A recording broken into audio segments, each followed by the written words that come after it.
చెప్పాను కదా, నేను పాస్పోర్ట్ రెన్యువల్ చేయించుకున్నాను. సో మనకి 10 రోజులకైతే మనకి డోర్ డెలివరీ చేస్తారని. ఇంకా 10 రోజులు అవ్వలేదండి, అప్పుడే వచ్చేసింది పాస్పోర్ట్. మనమైతే ఓపెన్ చేద్దాం, ఓకేనా? ఇంత తొందరగా వచ్చేస్తుందని నేను అస్సలు అనుకోలేదు. ఇప్పుడైతే మనము ఈ కొరియర్ని ఓపెన్ చేసేద్దామండి. సో ఇదైతే కువైట్ అడ్రస్ మాట, చాలా స్ట్రాంగ్గా సీల్ చేశారండి. వారు చెప్పడం 10-15 రోజుల్లో వస్తుందని అన్నారు, కానీ వారం రోజులు కూడా పట్టలేదండి. నా పాస్పోర్ట్ అయితే వచ్చేసింది. రెన్యువల్ చేయించుకోవడానికి ఫుల్ ప్రాసెస్ చెప్పండి అని అడిగారు. సో మీ అందరి కోసం అయితే నేను ఫుల్ వీడియో చేసి పెట్టానండి ఛానల్లోని. నేను ఇక్కడ కింద లింక్ ఇస్తాను, చూడండి.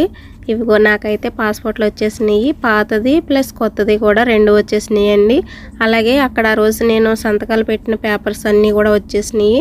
ఓకే ఫ్రెండ్స్, వీడియో నచ్చితే లైక్ చేయండి, షేర్ చేయండి. మరిన్ని మంచి